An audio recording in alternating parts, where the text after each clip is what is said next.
എല്ലാ മാന്യ പ്രേക്ഷകർക്കും പീസ് ഫോർ യു എന്ന പ്രോഗ്രാമിലേക്ക് കർത്താവായ യേശുക്രിസ്തുവിന്റെ നാമത്തിൽ ഞങ്ങളുടെ സ്നേഹവന്ദനം. കഴിഞ്ഞ എപ്പിസോഡുകളെല്ലാം നിങ്ങൾക്ക് അനുഗ്രഹമായി തീർന്നുവെന്ന് ഞങ്ങൾ വിശ്വസിക്കുന്നു. നിങ്ങൾ ഞങ്ങളെ അറിയിച്ച എല്ലാ പ്രാർത്ഥനാ വിഷയങ്ങൾക്കും വേണ്ടി പ്രാർത്ഥിപ്പാൻ ദൈവം ഞങ്ങളെ സഹായിച്ചു. ദൈവത്തിൻ്റെ മാറ്റമില്ലാത്ത വചനം നമ്മെ ആശ്വസിപ്പിക്കുന്നതാണ്. ഇന്നത്തെ വചന ശുശ്രൂഷയിലേക്ക് നിങ്ങളുടെ ശ്രദ്ധയെ ക്ഷണിക്കുന്നു.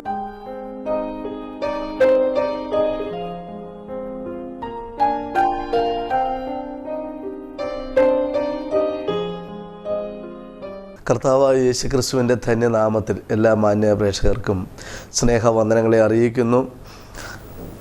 ദൈവവചനത്തിലൂടെ പിന്നെയും നിങ്ങളോട് സംസാരിപ്പാൻ കർത്താവ് നൽകി തരുന്ന വിലയേറിയ അവസരത്തിനായി ദൈവത്തിന് സ്തോത്രം.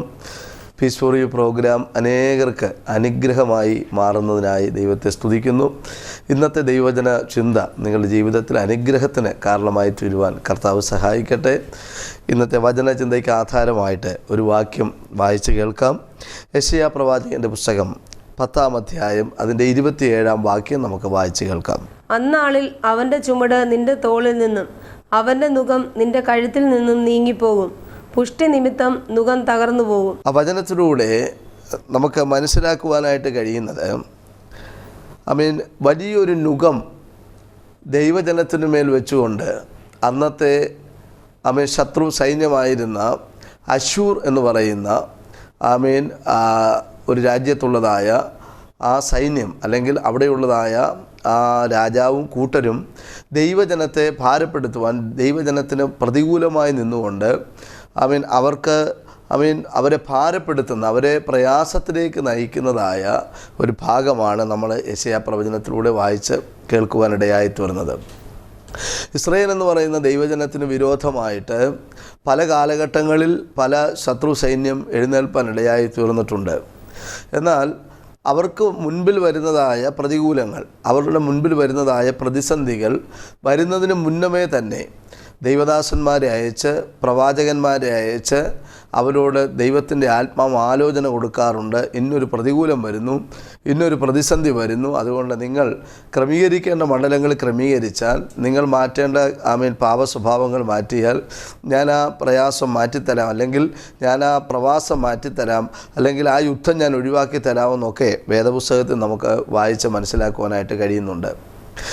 നമ്മൾ ഈ ഭാഗത്ത് വായിക്കുമ്പോൾ നമുക്ക് മനസ്സിലാക്കുവാനായിട്ട് കഴിയുന്നത് അശൂർ എന്ന് പറയുന്നതായ ഒരു ശത്രു സൈന്യം കടന്നു വന്ന് ദൈവജനത്തെ പ്രയാസപ്പെടുത്തുന്ന, അവരെ ബുദ്ധിമുട്ടിക്കുന്നതായ ഒരു ഭാഗമാണ് നമ്മൾ വായിച്ച് കേൾപ്പാനിടയായി തീർന്നത്. അന്നാളിൽ അവൻ്റെ ചുമട് നിൻ്റെ തോളിൽ നിന്നും അവൻ്റെ നുകം നിൻ്റെ കഴുത്തിൽ നിന്നും നീങ്ങിപ്പോകും. പുഷ്ടി നിമിത്തം നുകം തകർന്നു പോകുവാനിടയായി തീരും. ഇന്നത്തെ മെസ്സേജ് നുകത്തെ തകർക്കുക എന്നുള്ളതാണ്. നുകം എന്ന് പറഞ്ഞാൽ പണ്ട് കാലത്തൊക്കെ കാളയെ അതുപോലെ തന്നെ മറ്റ് മൃഗങ്ങളെയൊക്കെ ഉഴുവിക്കുവാനായി കൊണ്ടുപോകുമ്പോൾ വയലിലൊക്കെ വേല ചെയ്യിക്കുവാനും മറ്റു ഭാരങ്ങളൊക്കെ അതിൻ്റെ മുകളിൽ വെച്ച് അത് വണ്ടിയായിട്ട് യാത്രയ്ക്കായിട്ടൊക്കെ ഉപയോഗിക്കുന്ന സമയത്ത് അതിൻ്റെ കഴുത്തിൽ തടി കൊണ്ടുണ്ടാക്കിയതായ ഒരു പ്രത്യേകമായ ഒരു ഉപകരണം വെക്കാറുണ്ട്. ഓരോ കാളയുടെയും അല്ലെങ്കിൽ ഓരോ മൃഗത്തിൻ്റെയും കഴുത്തിൻ്റെ അളവനുസരിച്ച് പ്രത്യേകമായി തയ്യാറാക്കിയതായ തടി കൊണ്ടുള്ളതായ പ്രത്യേകമായ ഒരു ഉപകരണം അത് കഴുത്തിൽ വെച്ചാൽ ഈ കാളയ്ക്ക് അല്ലെങ്കിൽ ഈ മൃഗത്തിന് അങ്ങോട്ടും ഇങ്ങോട്ടും ചരിയുവാൻ കഴിയാതെ അത് യജമാനൻ്റെ അനുസരിച്ച് യജമാനൻ അടിമയായി നിന്നുകൊണ്ട് ജോലി ചെയ്യേണ്ടതായിട്ട് വരും. അപ്പോൾ ഈ നുകം എന്ന് പറയുന്നത് വളരെ തടി കൊണ്ടുണ്ടാക്കിയതായ കഴുത്തിന് യോഗ്യമായ നിലയിൽ ഫിറ്റ് ചെയ്യപ്പെട്ടതായ പ്രത്യേകമായ ഒരു ഉപകരണമാണ് നുകം. ഇവിടെ നമ്മൾ വായിക്കുവാനായിട്ടിടയായിത്തീരുന്നത് പുഷ്ടി നിമിത്തം നുകം തകർന്നു പോകുമെന്നാണ് നമ്മളവിടെ വായിക്കുന്നത്. അപ്പോൾ ശത്രു സൈന്യമായിരുന്ന അശൂര് അല്ലെങ്കിൽ ദൈവജനത്തിൻ്റെ ശത്രുവായിരുന്നതായ അശൂർ രാജാക്കന്മാർ കൊണ്ടുവന്ന് ദൈവമക്കൾക്ക് വിരോധമായി വെച്ചതായ നുകത്തെ തകർക്കുന്നതായ ഒരു വേദഭാഗമാണ് നമ്മൾ വായിച്ച് കേൾപ്പാനിടയായി തീർന്നത്. നിങ്ങൾ ഈ വചനം കേട്ടുകൊണ്ടിരിക്കുമ്പോൾ ഒരുപക്ഷെ തല ഉയർത്തുവാൻ കഴിയാതെ വളരെ ഭാരത്തോടെ പ്രയാസത്തോടെ ആയിരിക്കുന്നൊരു വ്യക്തിയായിരിക്കാം നിങ്ങൾ. ആമേൻ വലിയ രോഗങ്ങൾ, വലിയ പ്രതിസന്ധികൾ മറികടക്കുവാൻ കഴിയാതെ എങ്ങനെ മുന്നോട്ട് നീങ്ങും, എങ്ങനെ ഞാൻ മുന്നോട്ട് അടുത്ത ചുവട് വെക്കും എന്നറിയാതെ കുഴങ്ങി നിരാശപ്പെട്ട് ഒത്തിരി നിങ്ങൾ ശ്രമിച്ചിട്ട് ഉയരുവാൻ കഴിയാതെ ഏതോ വലിയ ഭാരം നിങ്ങളുടെ കഴുത്തിന് വെക്കുന്നത് പോലെ ഒരു നുകം പോലെ നിങ്ങളുടെ ജീവിതത്തിൽ ഉയരുവാൻ കഴിയാതെ അദൃശ്യ മണ്ഡലത്തിൽ നിന്നും നിങ്ങളെ താഴ്ത്തി താഴ്ത്തി താഴ്ത്തി സമാധാനമില്ലാതെ ഉഴലുന്നൊരു വ്യക്തിയായിരിക്കാം താങ്കൾ. നിശ്ചയമായിട്ടും ഇന്നത്തെ ഈ വചനത്തിലൂടെ ദൈവത്തിൻ്റെ ആത്മാവിന് നിങ്ങളോട് സംസാരിക്കാനുണ്ട്. ഈ വചന കേൾവി നിങ്ങളുടെ ജീവിതത്തിൽ വലിയ ഒരു ദൈവപ്രവർത്തിക്ക് മുഖാന്തരമായി തീരുമെന്ന് തെല്ലും സംശയമില്ല. നിങ്ങൾ വിശ്വാസത്തോടെ തുടർന്നുള്ളതായ വചനങ്ങൾ ശ്രദ്ധിച്ചാലും.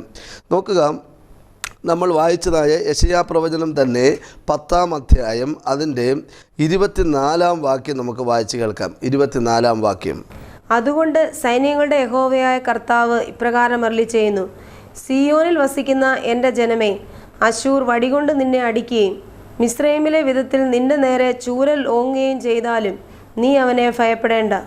ഏതെങ്കിലും പ്രതികൂലത്തിലൂടെ കടന്നു പോകുന്ന ദൈവമക്കൾ ഈ വചനം കേൾക്കുന്നെങ്കിൽ ഒരുപക്ഷെ രോഗമാകാം, അല്ലെങ്കിൽ കടഭാരമാകാം, അല്ലെങ്കിൽ നിരാശയുടെ അനുഭവത്തിലൂടെ നിങ്ങൾ കടന്നു പോവുകയാകാം. ധാരാളം പേര് ഞങ്ങളെ ഫോണിൽ വിളിക്കാറുണ്ട്, പാസ്റ്ററെ സ്വസ്ഥതയില്ല, സമാധാനമില്ല, ഞങ്ങൾ വലിയ കടബാധ്യതയിലാണ്. ക്യാൻസർ മുതലായ മാരക രോഗങ്ങളാൽ ഭാരപ്പെടുന്ന ധാരാളം പേര് വചനത്തിലൂടെ ഞങ്ങളെ ശ്രദ്ധിക്കുന്നുണ്ടാകാം. ഒരു കാര്യം നിങ്ങളോട് ഞാൻ പറയട്ടെ. അവിടെ നമ്മൾ വായിച്ച വചനത്തിൽ നമ്മൾ വായിച്ച ഒരു പ്രത്യേക മെസ്സേജ് ഉണ്ട്. പ്രതികൂലമുണ്ട്, പ്രതിസന്ധിയുണ്ട്. ദൈവമക്കളോട് ശത്രു പോരാടിക്കൊണ്ടിരിക്കുകയാണ്. ഒരു സ്വസ്ഥതയുമില്ല, ഒരു സമാധാനവുമില്ല, എന്നും പ്രതികൂലത്തിൻ്റെ അനുഭവമാണ്. പക്ഷേ ഒരു മെസ്സേജ് ദൈവാത്മാവിടെ പറയുന്നത്, എന്തെല്ലാം വന്നാലും അവിടെ എഴുതിയിരിക്കുന്നൊരു പദം ഭയപ്പെടേണ്ട എന്നുള്ളതാണ്. ആരെ ഭയപ്പെടേണ്ട? അശൂരിനെ, അല്ലെങ്കിൽ ദൈവജനത്തെ ആക്രമിക്കുവാൻ വരുന്നതായ ഈ ശത്രു സൈന്യത്തെ നിങ്ങൾ എന്ത് ചെയ്യേണ്ട? ഭയപ്പെടേണ്ട. ഇത് മനുഷ്യനല്ല ഈ പദം പറയുന്നത്, വലിയവനായ സ്വർഗത്തിലെ ദൈവമാണ് പറയുന്നത്, ഭയപ്പെടേണ്ട. എന്നെ കേൾക്കുന്ന പ്രിയമുള്ളവരെ, വേദപുസ്തകത്തിൽ ഏകദേശം 365 പ്രാവശ്യം ഭയപ്പെടേണ്ട എന്നുള്ളതായ പദം ആവർത്തിച്ച് എഴുതിയിരിക്കുന്നത് നമുക്ക് കാണുവാനായിട്ട് കഴിയും. ദൈവദാസന്മാർ ഞാൻ പ്രസംഗത്തിലൂടെ പറഞ്ഞൊക്കെ കേട്ടിട്ടുള്ളത് 365 പ്രാവശ്യം ഭയപ്പെടേണ്ട എന്നുള്ള പദം ആവർത്തിച്ച് പറയുവാൻ കാരണം 360 ഓരോ ദിവസവും ദൈവത്തിൻ്റെ ആത്മാവ് നമ്മളോട് സംസാരിക്കുകയാണ്, ഭയപ്പെടേണ്ട. ഈ വചനം കേട്ടുകൊണ്ടിരിക്കുമ്പോൾ നിങ്ങളുടെ ജീവിതത്തിൽ വിഷയങ്ങളെ നോക്കി പ്രയാസപ്പെട്ട് ഭയത്തോടെ ഇരിക്കുന്ന വ്യക്തിയാണെങ്കിൽ ഒരു കാര്യം ഞാൻ വിളിച്ചു പറയാം. ദൈവത്തിൻ്റെ ആത്മാവ് വചനത്തിലൂടെ വിളിച്ചു പറയുന്നു, നിങ്ങൾ ഭയപ്പെടേണ്ട. ഇസ്രായേൽ മക്കളെ ആക്രമിക്കുവാൻ വന്നതായ ഈ ശത്രു സൈന്യം എന്ന് പറഞ്ഞ് സാധാരണ ഒരു സൈന്യമല്ല വന്നത്.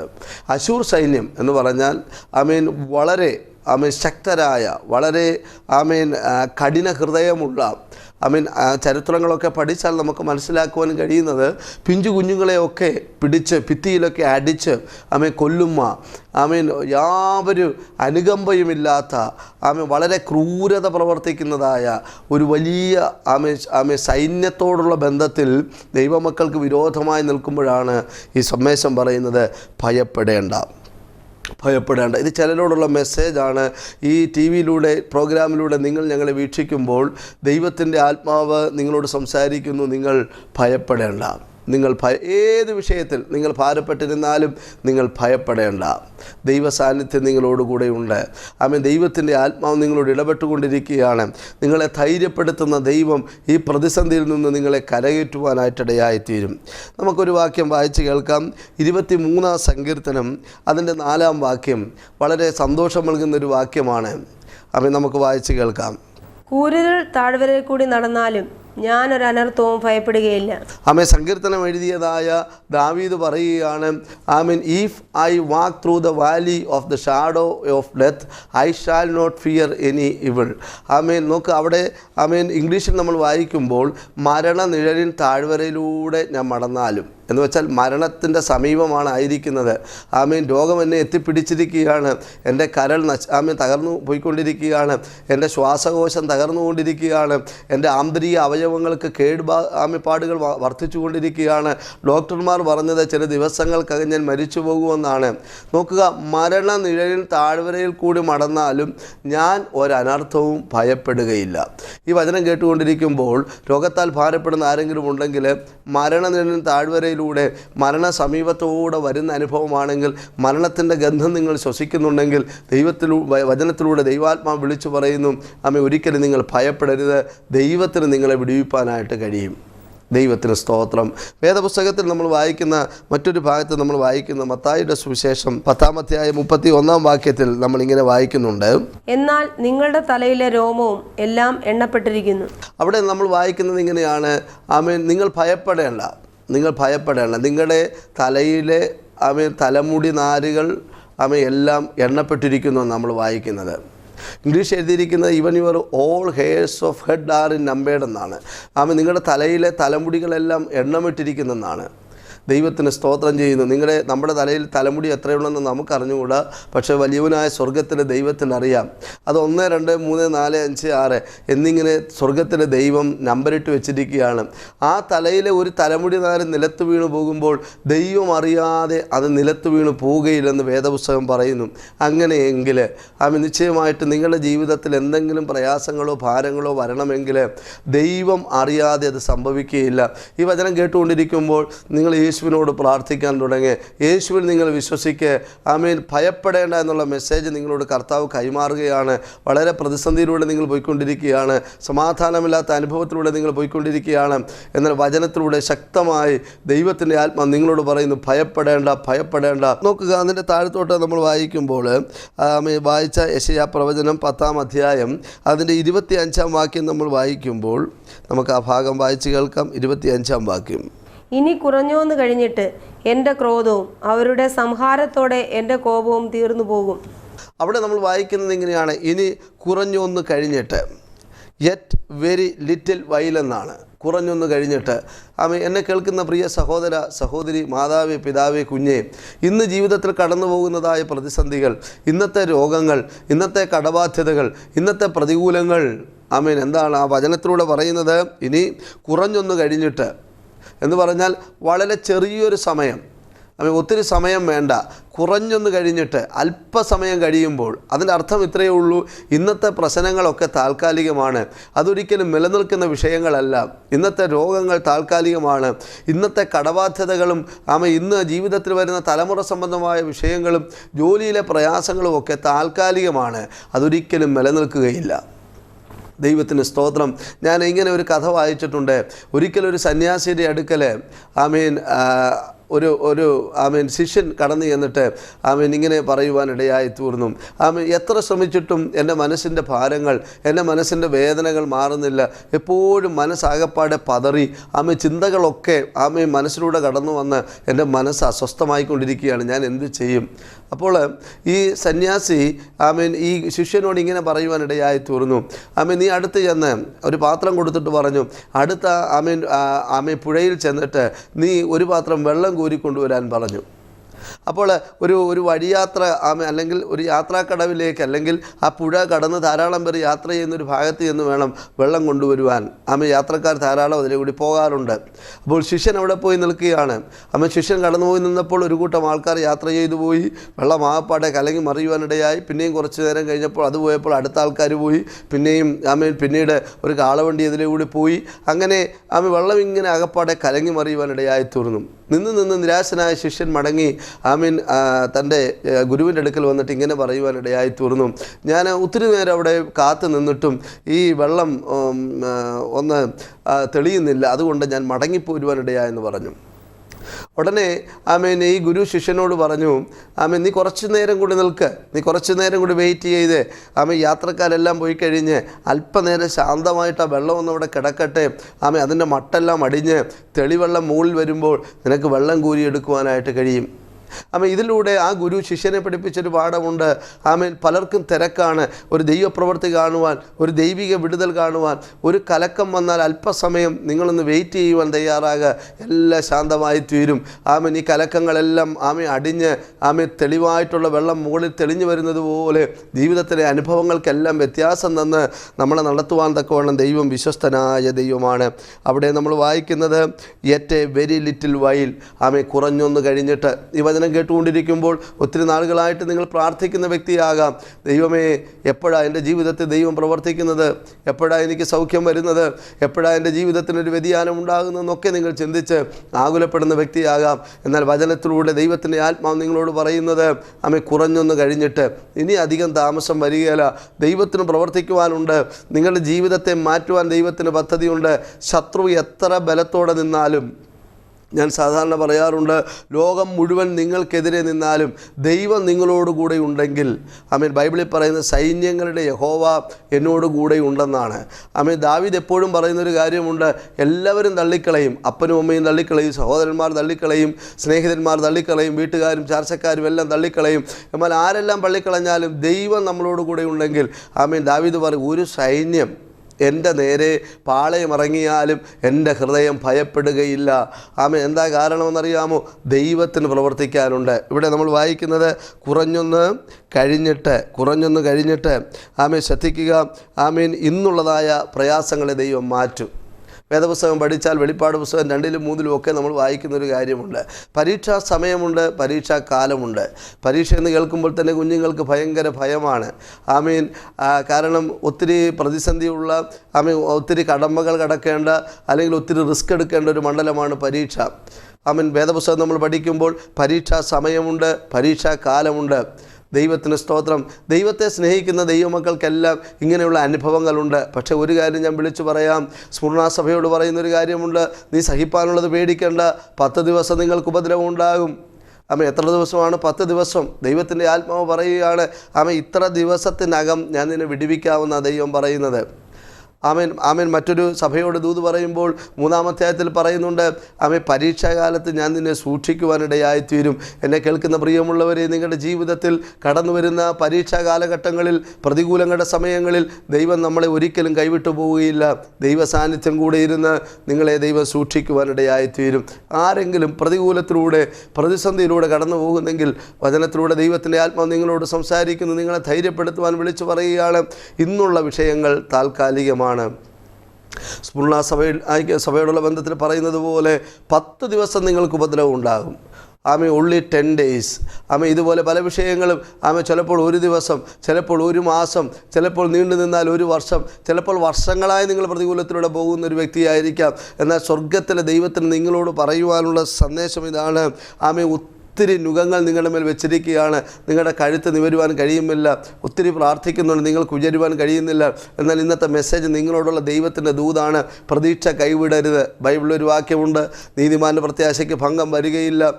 നിങ്ങളുടെ പ്രത്യാശയെ തണുപ്പിക്കുവാൻ, നിങ്ങളുടെ വിശ്വാസത്തെ ഇല്ലാതാക്കി കളയുവാനൊക്കെ ദുഷ്ടപിശാച് ശ്രമിക്കുന്നുണ്ട്. എന്നാൽ വചനത്തിലൂടെ ദൈവത്തിൻ്റെ ആത്മാവ് വിളിച്ചു പറയുന്നത്, കർത്താവിന് പ്രവർത്തിപ്പാനുണ്ട്. ശത്രു മുഴുവനത്തോടെ നിന്നാലും ദൈവത്തിൻ്റെ പ്രവൃത്തി നിങ്ങളുടെ ജീവിതത്തിൽ വെളിപ്പെടുത്തുവാനായിട്ടിടയായിത്തീരും. 26-ാം വാക്യം നമ്മൾ വായിക്കുമ്പോൾ, യെശയ്യാപ്രവചനം 10-26 വാക്യം വായിക്കുമ്പോൾ നമുക്ക് ആ ഭാഗം വായിച്ച് കേൾക്കാം. ഓറേബ് പാറയ്ക്കരികെ വെച്ചുള്ള മിദ്യാന്റെ സംഹാരത്തിൽ എന്ന പോലെ സൈന്യങ്ങളുടെ യഹോവ അവൻ്റെ നേരെ ഒരു ചമ്മട്ടിയെ പൊക്കും. അവിടെ നമ്മൾ വായിക്കുന്ന 2 ഭാഗങ്ങളുണ്ട്. ഓറേബ് പാറയ്ക്ക് അരികെ വെച്ചുള്ള മിദ്യാന്റെ സംഹാരം എന്ന് പറഞ്ഞാൽ അത് പഴയ നിയമത്തിൽ നടന്ന ഒരു സംഭവമാണ്. മിദ്യാൻ്റെ സംഹാരം. മിദ്യാന്യർ എന്ന് പറഞ്ഞു കഴിഞ്ഞാൽ ദൈവജനത്തിന് നന്മകൾ ഉണ്ടാകുമ്പോൾ, അവർക്ക് കൊയ്ത്ത് വരുമ്പോൾ അവർ കൃഷി ചെയ്യും, പക്ഷേ ഫലമെടുക്കാൻ സമ്മതിക്കത്തില്ല. ചില പ്രിയപ്പെട്ടവരങ്ങനെയാണ്, രാവിലെ തൊട്ട് രാത്രി വരെ അധ്വാനിക്കും, പക്ഷേ വീട്ടിൽ വന്നാൽ ഓട്ടസഞ്ചരി ഇടുന്നത് പോലെയാണ്, നന്മയൊന്നും തങ്ങി നിൽക്കത്തില്ല, എൻ്റെ ശൂന്യമായി തീരും. മിദ്യാൻ്റെ സംഹാരം എന്ന് പറഞ്ഞാൽ ദൈവമക്കൾ വിതയ്ക്കും, പക്ഷേ കൊയ്തുകൊണ്ട് പോകുന്നത് മിദ്യാന്യ ശക്തികളാണ്. അതുകൊണ്ട് ഒരു വളരെ ഭാരത്തിലൂടെ, പ്രയാസത്തിലൂടെ കടന്നു പോകുവാനായിട്ടിടയായി തീർന്നു. ഒരു നന്മയും വീട്ടിൽ മിച്ചമില്ല. ഒന്നെങ്കിൽ കിട്ടുന്ന നന്മയല്ല ഹോസ്പിറ്റലിൽ കൊണ്ടേ കൊടുക്കുകയാണ്. ഒന്നും ശേഷിപ്പ് വരുന്നില്ല. ഹാലിലെ വചനത്തിലൂടെ ദൈവാത്മാവ് ഇടപെടുന്നു. വെട്ടുക്കിളി, തുള്ളന്, പച്ചപ്പുഴു എല്ലാം തിന്ന് കാർന്ന് നിന്നുകൊണ്ടിരിക്കുന്ന ഏതോ കുടുംബങ്ങൾ എന്നെ ശ്രദ്ധിക്കുന്നുണ്ട്. ഈ വചനം കേൾക്കുമ്പോൾ കണ്ണുനീരോടെ വേദനയോടെ എന്നെ കേൾക്കുന്ന ചില അമ്മമാരെ ദൈവത്തിൻ്റെ ആത്മാവിൽ ഞാൻ കാണുകയാണ്. ഒരു ദൂതി ഞാൻ വിളിച്ചു പറയാം. നിങ്ങളുടെ ജീവിതത്തിൽ ദൈവത്തിനൊരു അത്ഭുതം പ്രവർത്തിക്കാനുണ്ട്. ശൂന്യമായി പോകുവാൻ ദൈവം അനുവദിക്കത്തില്ല. പട്ടിണിയായി പോകുവാൻ ദൈവം അനുവദിക്കത്തില്ല. നിൽക്കുന്ന സ്ഥലം പോലും വിറ്റ് ഇവിടുന്ന് മാറിപ്പോകണം എന്നൊക്കെ ചിന്തിച്ച് ആകുലപ്പെട്ടിരിക്കുന്ന വ്യക്തി ജീവിതമേ, നിങ്ങളെ ചൂണ്ടി ദൈവത്തിൻ്റെ ആത്മാവ് വിളിച്ചു പറയുന്നു. മിദ്യാൻ്റെ സംഹാരത്തിൽ എന്നതുപോലെ എന്ന് പറഞ്ഞാൽ ദൈവജനത്തെ തകർക്കുവാൻ മിദ്യാൻ്റെ ശക്തികൾ വന്നപ്പോൾ സ്വർഗത്തിലെ ദൈവം ഒരു ഗിദെയോനെ എഴുന്നേൽപ്പിച്ചു. ഗിദെയോനെ എഴുന്നേൽപ്പിച്ചിട്ട് ദൈവം പറഞ്ഞു, അല്ലയോ പരാക്രമശാലി യഹോവ നിന്നോട് കൂടെയുണ്ട്, നീ ഒറ്റ മനുഷ്യനെ പോലെ മിദ്യാന്യരെ തോൽപ്പിക്കും. അങ്ങനെ ഗിദെയോൻ ചെല്ലുകയാണ് യുദ്ധത്തിന് വേണ്ടി. ചരിത്രം ഒത്തിരി പറയുവാനുണ്ട്, ചുരുക്കി ഞാൻ പറയാം. 300 പേരെ അവസാനം തിരഞ്ഞെടുത്ത് ഒരു കയ്യിൽ കുടം, കുടത്തിനകത്ത് പന്തം, മറുകൈയിൽ കാഹളം. യുദ്ധത്തിനുള്ള ഉപകരണമാണ്. വാടും വടിയും കുന്തവും തോക്കും ഒന്നുമില്ല. ഒരു കയ്യിൽ കുടം, കുടത്തിനകത്ത് പന്തം, മറുകൈയിൽ കാഹളം. ഇതുമായിട്ട് 300 പേർ യുദ്ധത്തിന് പോവുകയാണ്. മറ്റുള്ള മനുഷ്യർ ചിന്തിക്കും, എന്ത് ഭോഷത്വമായി കാണിക്കുന്നത്. പ്രാർത്ഥിക്കുന്ന, ആരാധിക്കുന്ന, ഉപവസിക്കുന്ന ദൈവമക്കളെ ചൂണ്ടി പലരും പറയും, ഇവർക്ക് വേറെ ജോലിയൊന്നുമില്ലയോ? ഭോഷത്വമല്ലേ ഇവർ ചെയ്യുന്നത്? ദൈവമക്കളെ, ഒരു കാര്യം ഞാൻ വിളിച്ചു പറയാം. പ്രാർത്ഥനയുടെ മഹത്വം കണ്ട ദൈവമക്കൾക്ക് മാത്രമേ അതിൻ്റെ ശക്തി മനസ്സിലാകുകയുള്ളൂ.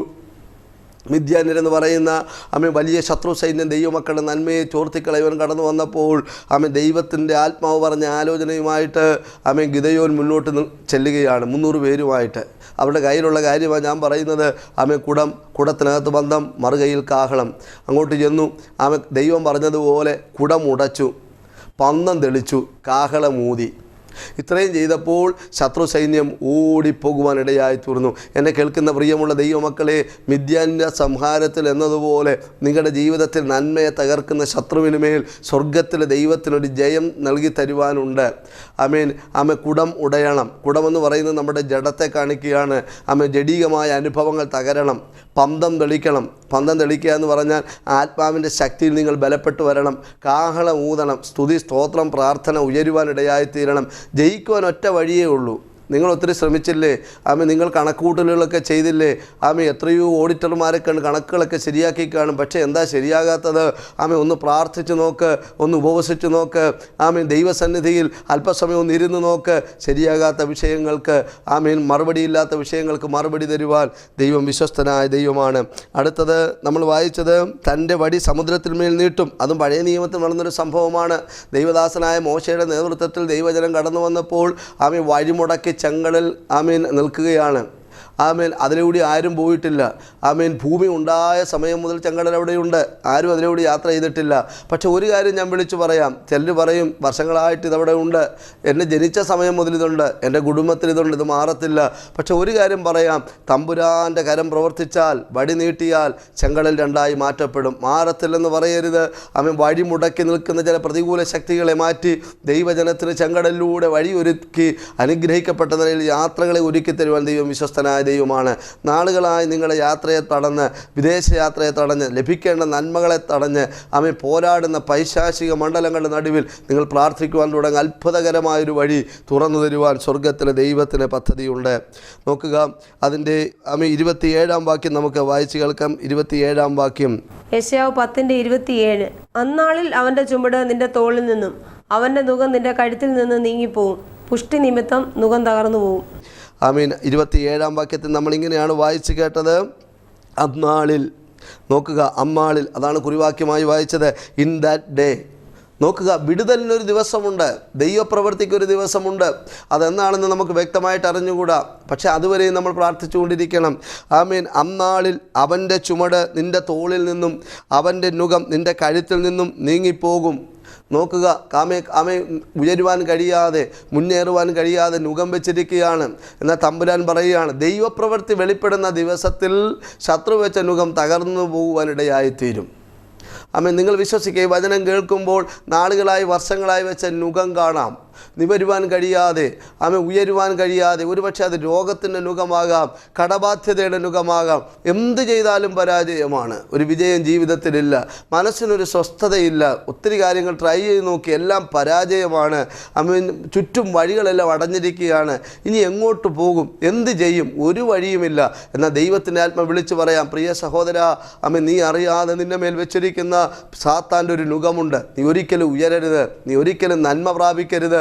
ഇതിനെ വിടുവിക്കുവാൻ യേശു കർത്താവിനെ കൊണ്ട് മാത്രമേ കഴിയുള്ളൂ.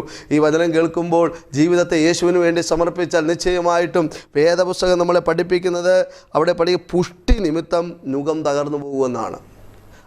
ഇംഗ്ലീഷിൽ anointing shall break the yoke എന്നാണ്. അഭിഷേകത്തിൻ്റെ ശക്തി, പരിശുദ്ധാത്മാവിൻ്റെ ശക്തി നിങ്ങളുടെ മേൽ വ്യാപരിക്കുമ്പോൾ ഈ നുഖം തകർന്നു പോകുവാനിടയായിത്തീരും. നാളുകളായിട്ട് ഉയരുവാൻ കഴിയാതെ, സ്വസ്ഥതയില്ലാതെ, സമാധാനമില്ലാതെ, ആരോഗ്യം ക്ഷയിച്ച്, ബലം ക്ഷയിച്ച്, എന്നും രോഗിയായി കിടപ്പിൽ കിടക്കുകയാണ്. ശരീരത്തിന് പോലും ഒരു ബലമില്ല, ഒരു സ്വസ്ഥതയില്ല. ദൈവത്തിൻ്റെ ആത്മവചനത്തിലൂടെ വിളിച്ചു പറയുന്നു, പുഷ്ടി നിമിത്തം, അല്ലെങ്കിൽ ദൈവത്തിൻ്റെ അഭിഷേകം വ്യാപരിക്കുമ്പോൾ, ദൈവകരം നിങ്ങളുടെ മേൽ വെക്കുമ്പോൾ ആ നുഖം തകർന്നു വീഴുവാനിടയായിത്തീരും. ഞാൻ പ്രാർത്ഥനയിൽ കണ്ടിട്ടുണ്ട്, വേണ്ടുവിധം പ്രാർത്ഥിക്കുവാൻ കഴിയാതെ, സ്വസ്ഥതയില്ലാത്ത, സമാധാനമില്ലാത്ത അനേകർ പ്രാർത്ഥനയിൽ പൂർണ്ണമായി സൗഖ്യമാകുന്നത് ഞാൻ കണ്ടിട്ടുണ്ട്. നിങ്ങൾ വിശ്വസിക്കുക, ഈ വചനം കേട്ടുകൊണ്ടിരിക്കുമ്പോൾ തന്നെ കർത്താവേ എന്നെ സ്പർശിക്കണമേ, ഉയരുവാൻ കഴിയാതെ എൻ്റെ മേൽ വെച്ചിരിക്കുന്ന ആ പൈശാചിക നുഖങ്ങളെ മാറ്റണമേ എന്ന് ഹൃദയം തുറന്ന് നിങ്ങൾ പ്രാർത്ഥിക്കുവാൻ തുടങ്ങിയാൽ, ഈ വചനത്തിലൂടെ നിങ്ങൾ കേട്ടതുപോലെ നിങ്ങളുടെ കഴുത്തിൽ വെച്ചിരിക്കുന്ന, നിങ്ങളുടെ കുടുംബത്തിൽ വെച്ചിരിക്കുന്ന, നിങ്ങളുടെ കുടുംബ ജീവിതത്തിൽ വെച്ചിരിക്കുന്ന, നിങ്ങളുടെ ജോലിയിൽ വെച്ചിരിക്കുന്ന, നിങ്ങളുടെ ബിസിനസ്സിൽ വെച്ചിരിക്കുന്ന, നിങ്ങളുടെ തലമുറകളുടെ വിദ്യാഭ്യാസത്തിൽ വെച്ചിരിക്കുന്ന എല്ലാ നുഖങ്ങളും യേശു ക്രിസ്തുവിൻ്റെ നാമത്തിൽ ഇപ്പോൾ ഈ വചനം കേൾക്കുമ്പോൾ തകർന്നു വീഴുകയാണ്. നിങ്ങൾ വിശ്വസിക്കുവാൻ തുടങ്ങുക. നിങ്ങൾ വിശ്വസിച്ച് നിങ്ങൾ ഇരിക്കുന്ന ഇരിപ്പിലിരുന്ന് ദൈവത്തോട് പ്രാർത്ഥിക്കുക. ഒരു ദൈവപ്രവൃത്തി ദൈവത്തിൻ്റെ ആത്മാവ് അയക്കുന്നുണ്ട്. നിങ്ങൾക്ക് വേണ്ടി പ്രാർത്ഥിക്കുവാൻ വേണ്ടി ആഗ്രഹിക്കുകയാണ്. യേശുവിൻ്റെ നാമത്തിൽ പ്രാർത്ഥിക്കുമ്പോൾ തന്നെ നിങ്ങളുടെ കഴുത്തിൽ വെച്ചിരിക്കുന്ന എല്ലാ നുഖങ്ങളും കർത്താവ് എടുത്ത് മാറ്റുകയാണ്. നാളുകളായിട്ട് നിങ്ങൾ രോഗത്താൽ ഭാരപ്പെടുന്ന ഒരു വ്യക്തിയാണ്. ശ്വാസകോശ സംബന്ധമായ രോഗങ്ങളെ സ്വർഗത്തിലെ ദൈവം ഇപ്പോൾ തന്നെ എടുത്തു മാറ്റുകയാണ്. തലവേദന, മൈഗ്രീനായി നാളുകളായി നിങ്ങൾ ഭാരപ്പെടുകയാണ്. ഒത്തിരി മരുന്ന് കഴിച്ചു, പക്ഷെ മാറത്തില്ലെന്നാണ് ഡോക്ടർമാർ പറയുന്നത്. എന്നാൽ സ്വർഗത്തിലെ ദൈവം പറയുന്നത് ഇപ്പോൾ ആ നുഖത്തെ കർത്താവ് എടുത്തു മാറ്റുകയാണ്. കുടുംബത്തിൽ അസമാധാനമാണ്, സ്വസ്ഥതയില്ല.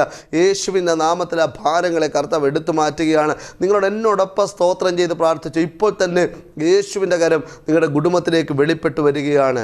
സ്വർഗത്തിലെ ദൈവമേ, അങ്ങയുടെ കരത്തിലേക്ക് വചനം കേട്ടുകൊണ്ടിരുന്ന ഓരോരുത്തരെ ഏൽപ്പിച്ച് പ്രാർത്ഥിക്കും. ഇപ്പോൾ തന്നെ ദൈവപ്രവൃത്തിയോടെ വെളിപ്പെടുന്നതിനായ സ്തോത്രം, അവരുടെ ജീവിതത്തിലെ പ്രയാസങ്ങളെ മാറ്റുന്നതിനായ സ്തോത്രം. ഞാൻ പ്രാർത്ഥിച്ചുകൊണ്ടിരിക്കുമ്പോൾ എന്നെ കാണുന്നത് ചില കുടുംബത്തിൽ നിന്നും അമ്പകാരങ്ങൾ മാറിപ്പോകുന്നു. ദൈവത്തിൻ്റെ സമാധാനം ചില കുടുംബത്തിലേക്ക് വരുന്നു. ചില യൗവനക്കാർക്ക് വേണ്ടി പ്രാർത്ഥിക്കുന്ന ഭവനമുണ്ട്. കൺട്രോൾ വിട്ടുപോവുകയാണ്, വീട്ടിൽ നോടിപ്പോവുകയാണ്. കർത്താവിത മടക്കിക്കൊണ്ടുവരുന്നു. യേശുവിൻ നാമത്തിൽ ഭവനത്തിനകത്ത് ചില ദൈവപ്രവൃത്തികൾ വെളിപ്പെടുന്നതിനായ സ്തോത്രം. കർത്താവ് ഈ വചനം കേട്ടുകൊണ്ടിരുന്ന ഓരോരുത്തരെയും കർത്താവ് അനുഗ്രഹിക്കണമെന്ന് പ്രാർത്ഥിക്കുന്നു. ഇപ്പോൾ തന്നെ അവരുടെ ജീവിതത്തിൽ ഒരു വലിയ വിടുതൽ കർത്താവ് അയച്ചതിന്, വലിയൊരു ഡെലിവറൻസ് കർത്താവ് അയച്ചതിനായ സ്തോത്രം. വലിയ സാക്ഷ്യങ്ങൾ കേട്ട് ദൈവത്തെ സ്തുതിപ്പാനിടയാക്കും. യേശുവിൻ നാമത്തിൽ അവരെ അനുഗ്രഹിച്ച് പ്രാർത്ഥിക്കുന്നു. യേശുവിൻ്റെ നാമത്തിൽ തന്നെ ആമേൻ. ഇന്നത്തെ വചന ശുശ്രൂഷ നിങ്ങളുടെ ഏവരുടെയും ജീവിതത്തിൽ അനുഗ്രഹമായി തീർന്നുവെന്ന് ഞങ്ങൾ വിശ്വസിക്കുന്നു. നിങ്ങളുടെ എല്ലാ പ്രാർത്ഥനാ വിഷയങ്ങളും ഞങ്ങളെ അറിയിക്കുക. നിങ്ങൾക്ക് വേണ്ടി ഞങ്ങൾ പ്രത്യേകം പ്രാർത്ഥിക്കുന്നതായിരിക്കും. അടുത്ത എപ്പിസോഡിൽ നമ്മൾ കണ്ടുമുട്ടും വരെ കർത്താവായ യേശു ക്രിസ്തു നമ്മളെ ഏവരെയും കാത്തു പരിപാലിക്കട്ടെ. Pastor Suresh Babu Pathanapuram, peace fellowship Pathanapuram PO Pathanapuram, Kollam district. Email peaceforyouinjesus@gmail.com. Phone 9447 011 245 9496 534635.